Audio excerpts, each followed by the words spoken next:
परंतु हम ही अगर दरवाजे और खिड़कियां बंद करके रखें तो वो निकला नहीं निकला क्या फर्क पड़ता है नहीं है क्या फर्क पड़ता है।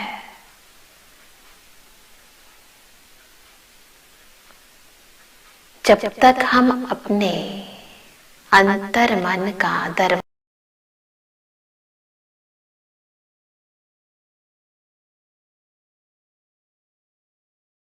नहीं खोलेंगे,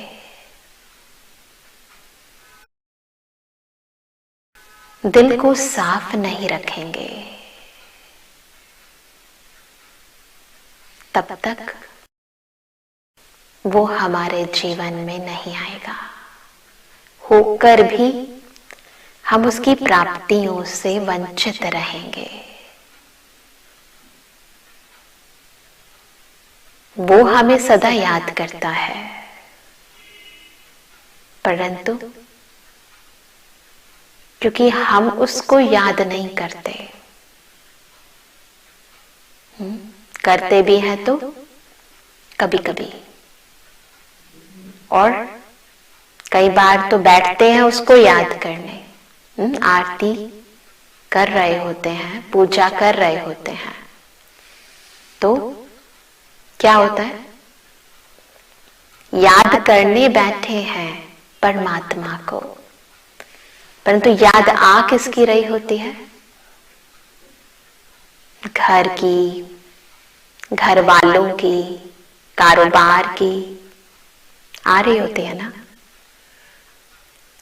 तो फिर क्या होता है, याद करके भी जैसे याद में नहीं होते, मुख बोल रहा होता है और मन कहीं और भटक रहा होता है। तो क्या होता है, वो दे रहा है, आप पर लुटा रहा है, परंतु आप तो कहीं और हो। मैं आपसे बात कर रही हूं, आपका ध्यान ही कहीं और है, तो जो मैं आपको कह रही हूं वो आपको याद रहेगा या समझ में आएगा? नहीं, वो भी दे रहा है, प्यार दे रहा है, सुख दे रहा है, परंतु हम तो कहीं और हैं, हम उससे ले नहीं पाते हैं। तो क्या करना है, उसको याद करना है। जो याद आता है, कुछ दिन पहले की घटना है, रियल घटना आपको बताती हूँ। क्या हुआ कि एक व्यक्ति दिल्ली में रहता था पहले, अभी तो बाहर रहते हैं वो। तो जब छोटे थे ना वो, उसने अपनी ये बात बताई मुझे, अपने साथ अपनी ये बात जीवन की शेयर करी मेरे साथ, तो मैं आपके साथ शेयर कर रही हूँ। तो उसने कहा कि मैं जब दिल्ली में रहता था, छोटा था, तो मेरी माँ मुझे रोज कहती थी कि उस भगवान को याद करो, ईश्वर को याद करो, उसका शुक्र अदा करो, जो कुछ भी उसने दिया है, और उसके प्रति कुछ ना कुछ देते रहो। तो मैं मम्मी के साथ रोज मंदिर जाता था, गुरुद्वारे जाता था, भगवान का धन्यवाद भी करता था। एग्जाम्स में बच्चे जाते हैं या कभी कभी जाते हैं, परंतु उसकी मदर ने यह रूटीन बना रखा था कि रोज भगवान का धन्यवाद करना है, उसको याद करना है।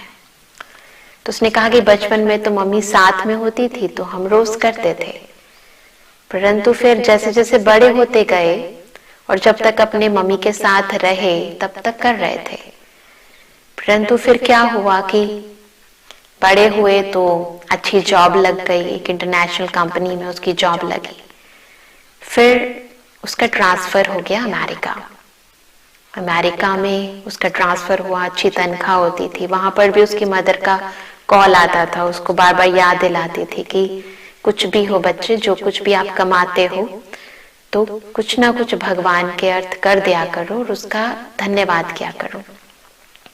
तो उसने कहा, मैं कई बार मम्मी को कह देता था कि हाँ हाँ मैं कर दूंगा, इकट्ठे दे दूंगा, हमें भी तो सैलरी इकट्ठे मिलती है ना, तो मैं भी उनको इकट्ठे कर दूंगा। तो ऐसे ही मजाक मजाक में मैं अवॉइड करता रहता था। तो माँ का काम जो था वो कर रही थी और मैं जो मेरे मन में इच्छा होती थी तो कर देता था। तो ऐसे ही दिन निकलते गए। अचानक से उसकी लाइफ में एक प्रॉब्लम आ गई। उसको एक ऐसी बीमारी हो गई कि वो कहीं पर भी 15-20 मिनट से ज्यादा टिक कर बैठ नहीं पाता था। उसको ब्लड आता था। तो इतनी सिवियर प्रॉब्लम हो गई कि उसकी लाइफ के अंदर जो कुछ भी वो काम कर रहा था उस पर भी उसका इफेक्ट आने लगा। उसकी मैरिज की बात छिड़ी तो भी उसे डर लगा कि शायद मैं मैरिज नहीं कर पाऊंगा। परंतु चांस की बात है, उसको एक अच्छी लड़की मिली। उसने अपनी प्रॉब्लम भी उसके साथ शेयर करी। तो उस लड़की ने कहा कोई बात नहीं, मैं आपके साथ मैरिज करूंगी। शादी हुई, परंतु कुछ महीनों के बाद उस प्रॉब्लम के कारण उसका डिवोर्स भी हो गया। तो उसने कहा कि उसके बाद मैं इतना टूट गया कि मुझे लगा कि मेरा जीवन व्यर्थ है। प्रॉब्लम बढ़ती जा रही थी, पहले से भी ज्यादा बढ़ चुकी थी और लाइफ के अंदर मुझे लग रहा था कि मुझे जैसे मर जाना चाहिए। इतना ज्यादा वैराग्य आ गया था अंदर से, जैसे टूट चुका था। तो जब जब अपने पेरेंट्स का सोचता था तो रुक जाता था, परंतु मन तो बिल्कुल टूट गया था जिंदगी से। जैसे कुछ भी नहीं रह गया था, निरर्थक रह गई थी लाइफ। तो उसने मुझे बताई अपनी ये बात और फिर उसने कहा कि अचानक एक दिन बैठे बैठे उसे याद आया कि मेरी माँ मुझे कहती थी, बचपन के दिन याद आए कि कैसे मेरी माँ मुझे रोज कहती थी कि परमात्मा को याद किया करो, भगवान को याद किया करो। तो जब वो मुझे कहती थी इस तरीके से, तो मैंने बचपन में कैसे उनकी सारी बातों को ओबे किया और फिर कैसे मैं बड़े होकर भूल गया और मुझे कैसे वो याद दिलाती थी। तो मैंने उस दिन से, उस पल से परमात्मा को याद करना शुरू किया और अपने जीवन के लिए जो भी प्राप्तियां उसने मुझे दी अब तक, उसके लिए उसका शुक्रिया अदा किया और जो मैंने गलतियां करी उसके लिए उससे माफी मांगी। उसने कहा कि मैंने उस दिन से ये करना शुरू किया और वो दिन और आज का दिन जीवन बदल गया मेरा। मतलब ये हाइपोथेसिस नहीं है, ये कोई थ्योरी, ऐसी कोई बनाई हुई इमेजिनरी स्टोरी नहीं है, परंतु ये रियल घटना है। तो उसने बताया कि मेरी लाइफ में इतना सी चेंज हुआ कि वो बीमारी भी धीरे धीरे कम हो गई, खत्म हो गई। और फिर मतलब कुछ ना कुछ ऐसे सोर्सेज मिले, ऐसे डॉक्टर्स मिले। चांस की बात है, जितना जितना मैं भगवान का शुक्रिया अदा करता गया, उसको याद करता गया, उसको जीवन में अपने एक पार्ट एंड पार्सल बनाता गया, उतना उतना मेरी लाइफ में चेंजेस आ गए। उसकी रीमैरिज भी हो गई और आज वो कनाडा में बहुत वेल सेटल्ड है। तो हम सबके साथ भी है ना, ये तो एक घटना एक व्यक्ति ने अपनी बताई। कभी न कभी ऐसा हुआ होगा कि जब भगवान ने हम सभी को बहुत, जब हम टूट गए थे और तब उसने हम सबकी बहुत मदद की होगी, है ना। मैं समझती हूँ हर एक इंसान के अपने जीवन की अलग अलग ये स्टोरी होगी कि जब कोई साथ नहीं देता तो कैसे वो भगवान हम सबका साथ देता है। तो वो जो सदा का साथी है ना, जो सदा साथ निभाने वाला है, हम उसको क्यों नहीं याद कर पाते? क्यों नहीं याद कर पाते? जानते हैं, ऐसे साथी की तो याद आनी नहीं चाहिए, सतानी चाहिए, भूलना ही नहीं चाहिए उसको। पर फिर भी हम कारोबार में, है ना, बच्चों में, घर के कारोबार में भी, बाहर का तो है ही, इतने उलझ जाते हैं कि सब कुछ याद रहता है, पर वो जो देने वाला दाता है उसको भूल जाते हैं। क्या कारण है? क्यों बाकी सब याद रहते हैं और वो भूल जाता है? क्यों क्यों ऐसा होता है? कभी सोचा है आपने?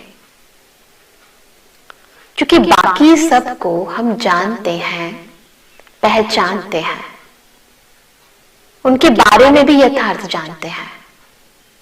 उनसे क्या मिलता है, कारोबार है, उससे क्या प्राप्तियां होती हैं, कितना धन मिलता है, सब जानते हैं। परंतु भगवान को, उस परमात्मा को हम यथार्थ रीति जानते ही नहीं है। कौन है, कैसा है, जानते हैं? अब मेरे सामने आप इतने सभी बैठे हैं, मैं आपसे पूछूं कौन है परमात्मा? किसको याद करते हैं हम सभी? किसको याद करते हैं आप सभी भाई जी? आपसे पूछ रहे हो। हाँ जी, राम को करते हैं। आप किसको याद करते हैं? किसको याद करते हैं? कृष्ण को याद करते हैं। और आप? शिव जी को, हनुमान जी को याद करते हैं। हाँ, आप शिव जी को याद करते हैं। अच्छा, आप दुर्गा माँ को याद करते हैं, है ना? ये तो बहुत सारे भगवान हो गए ना। अगर अलग अलग रिलीजन के बैठे हो तो और भी ज्यादा हो जाएंगे। और भारत में तो कहते हैं कि कितने 33 करोड़ देवी देवताएं हैं। हर कुल का अपनी एक देवी और देवता है ना? तो बहुत सारे देवी देवता, बहुत सारे भगवान हो गए ना। परंतु हम क्या कहते हैं फिर? गॉड कितने हैं? God is one. ये तो मैनी हो गए ना, ये तो बहुत सारे हो गए। फिर कोई चीज बहुत सारी हो जाती है और को फिर उसको याद करो। समझो हम सभी के माता पिता बहुत सारे, बहुत सारी मम्मी, बहुत सारे पापा। फिर कहे मम्मी पापा को याद करो, तो याद कर पाएंगे? नहीं कर पाएंगे। एक मम्मी है, याद आ जाएगी, एक पापा है, याद आ जाएगा। परंतु इतने सारे जब भगवान हो जाते हैं ना, मंदिर में भी जब हम जाते हैं तो कंफ्यूज हो जाते हैं माइंड, किसको याद करें, है ना? इस वाली देवी या देवता को याद किया और दूसरे को बाद में याद किया तो क्या होगा? वो देवी नाराज हो जाएगी, है ना? सीरियल्स में भी क्या दिखाते हैं? गुस्सा हो जाते हैं ना, श्राप दे देते हैं। फिर घर जीवन के अंदर कुछ ऊपर नीचे हो गया तो भी सोचते हैं शायद वो देवी देवता नाराज हो गए हैं, इसीलिए ऐसा हो गया है। होता है ऐसे, है ना? इसीलिए जब मन को कहते हैं कि भगवान को याद करो तो मन भी भटकने लग जाता है, सोचता है कि किसको याद करे, कौन से भगवान को याद करे, है ना? कंफ्यूज हो जाता है। तो किसको याद करता है? जिसको मन यथार्थ रीति जानता है। बच्चों को जानता है, पति को जानता है, रिश्तेदारों को जानता है, तो उनकी याद आती है। परंतु भगवान की याद क्यों नहीं आती? क्योंकि हम उसे यथार्थ जानते ही नहीं है। जानते हैं? जानते हैं कौन है परमात्मा? बहुत सिंपल है, इतना कॉम्प्लिकेटेड नहीं है, बहुत सिंपल है। परम आत्मा, संधि विच्छेद करो, सुप्रीम सोल, परम आत्मा। हम हैं आत्मा और वो है परम पिता, परम आत्मा, सुप्रीम सोल।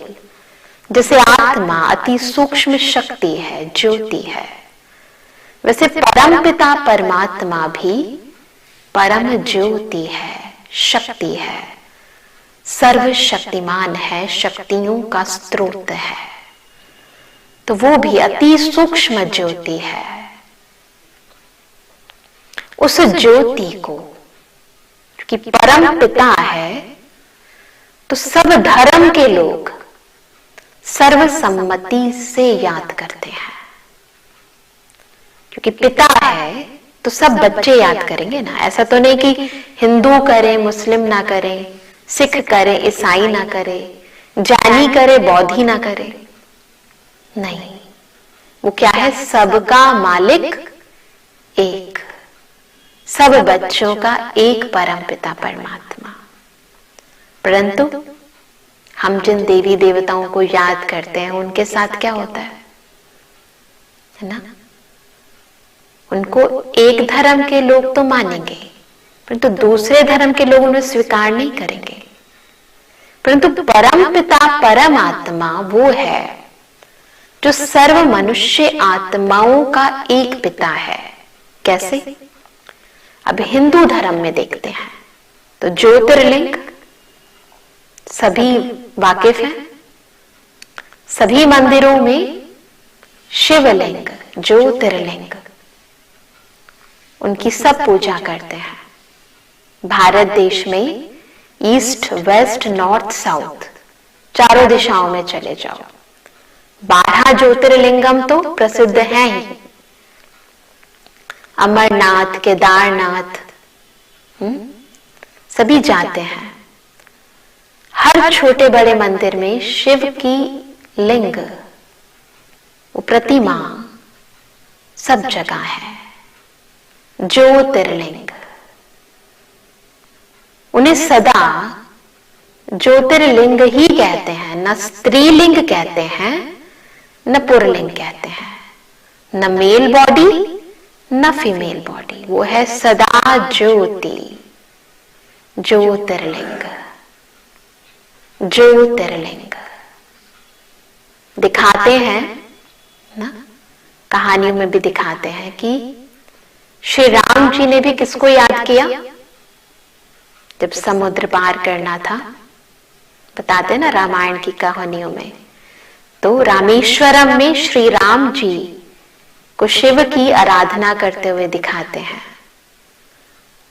गोपेश्वरम में श्री कृष्ण जी को भी परमात्मा शिव की आराधना करते हुए दिखाते हैं। गणेश जी के तो पिता को भी क्या कहते हैं, वो शिव जी थे, मानते हैं सभी, है ना, सभी मानते हैं। शिव शक्ति ना, जितनी भी देवियां हैं उनको क्या कहते हैं, शिव की शक्ति, स्वयं शिव द्वारा सृजन की हुई देवियां। तो कोई भी देवी देवता डायरेक्टली या इनडायरेक्टली सभी का कनेक्शन उस परम पिता परमात्मा के साथ है। परंतु कई बार हम शिवजी, शिवलिंग और शंकर में भी सोचते हैं दोनों समान है, डिफरेंस नहीं कर पाते हैं। होता है? हाँ, क्या सोचते हैं? सभी क्या सोचते हैं कि वही शिव है, वही शंकर है एक ही है या दो है? हाँ, एक है या दो है? चलो अपनी बात करते हैं ना, हम सब ने जो कहा। शिव महापुराण में एक श्लोक है, क्या? ब्रह्मा देवताय नमः, विष्णु देवताय नमः, शंकर देवताय नमः और शिव परमात्माय नमः। तो अगर शिव और शंकर एक हैं तो श्लोक में ये दो अक्षर अलग अलग क्यों हैं? शंकर को कहा देवताय नमः, परंतु परमात्मा शिव के लिए कहा परमात्माय नमः, परमात्माय नमः कहा ना। तो दोनों एक हुए या अलग हुए? वैसे भी शिव का अर्थ है कल्याणकारी, परंतु शंकर जी को विनाश का प्रतीक दिखाते हैं। विनाशकारी कहते हैं ना, वो तांडव नृत्य किया करते हैं ना। शंकर जी की जो मूर्ति है उसमें भी क्या दिखाते हैं कि वो तपस्या में बैठे हैं और उनके समक्ष शिवलिंग है। तो जो सर्वोच्च अथॉरिटी है वो किसी और को याद तो नहीं करेगी ना। तो समझना है कि शिव और शंकर अलग हैं। शिव परम पिता है और शंकर उनकी रचना है। शंकर देवता है और परम पिता परमात्मा शिव सर्वात्माओं के परम पिता है। वैसे भी हम शिवरात्रि कहते हैं, शंकरात्रि कहते हैं, शिवालय कहते हैं, शंकरालय कहते हैं। अगर सेम है तो कहना चाहिए ना, तो नहीं कहते हैं। कहता है कोई? कोई नहीं कहता है। सोमवार के दिन या शिवरात्रि पर जब आप जल चढ़ाते हैं, अक धतूरा बेलपत्र चढ़ाते हैं, तो किस पर चढ़ाते हैं? शंकर की मूर्ति पर चढ़ाते हैं या फिर शिवलिंग पर चढ़ाते हैं? किस पर चढ़ाते हैं? दोनों पर चढ़ाते हैं। चढ़ाएं, पंडित जी आपको इजाजत देंगे? कभी चढ़ाया किसी ने? नहीं। अगर सेम है तो फिर उस पर भी चढ़ा सकते थे ना, चढ़ा सकते थे ना, परंतु नहीं। तो समझने का विषय है कि शिव और शंकर भी अलग हैं। अब हिंदू धर्म के लोग तो उस शिवलिंग की आराधना करते हैं। मुस्लिम धर्म में क्या होता है? वो किसको मानते हैं? किसी मूर्ति को नहीं मानते हैं। वो भी क्या कहते हैं परमात्मा को? नूरे इलाही। अल्लाह कैसे है? नूर के समान है ना? नूर अर्थात, हमने कहा ज्योतिर्लिंग, उन्होंने कहा नूर। बात तो एक ही है। नूर का अर्थ भी क्या है? ज्योति, प्रकाश। तो बात तो एक ही है। मक्का मदीना जाते हैं तो वहां पर भी छोटा सा स्टोन है संगे अस्वद, ज्योति के आकार का, उसकी चारों ओर परिक्रमा करते हैं। तो वो स्टोन भी, वो ज्योतिर आकार भी, संगे अस्वद भी उस परम पिता परमात्मा, उस परवरदिगार, उस खुदा की, उस नूरे इलाही की यादगार है। अब ईसाई धर्म में आते हैं। वहां भी क्या होता है? वहां भी कैंडल्स जलाते हैं ना। कहते हैं जीसस क्राइस्ट ने क्या कहा? God is light, I am the son of God. तो परमात्मा कैसे हैं? लाइट। उन्होंने कभी नहीं कहा मैं परमात्मा हूं। उन्होंने क्या, किसी भी धर्म पिता ने कभी नहीं कहा कि मैं परमात्मा हूं। उन्होंने कहा हम भगवान के बच्चे हैं, पैगंबर हैं, मैसेंजर हैं, परंतु मैं परमात्मा हूं कभी नहीं कहा। तो हमने ज्योति कहा, उन्होंने नूर कहा, उन्होंने लाइट कहा। बात तो एक ही है या अनेक है? एक ही है ना।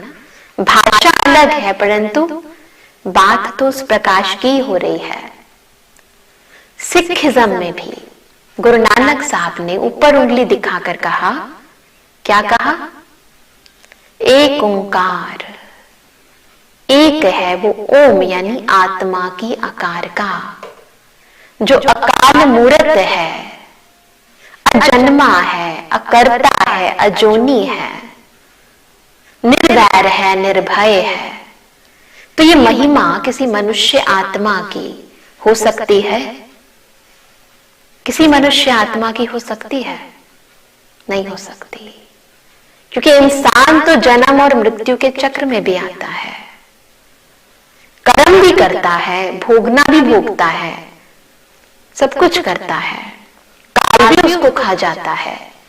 तो ये सारी महिमा किसकी है? उस परम पिता परमात्मा शिव की, उस ज्योत की।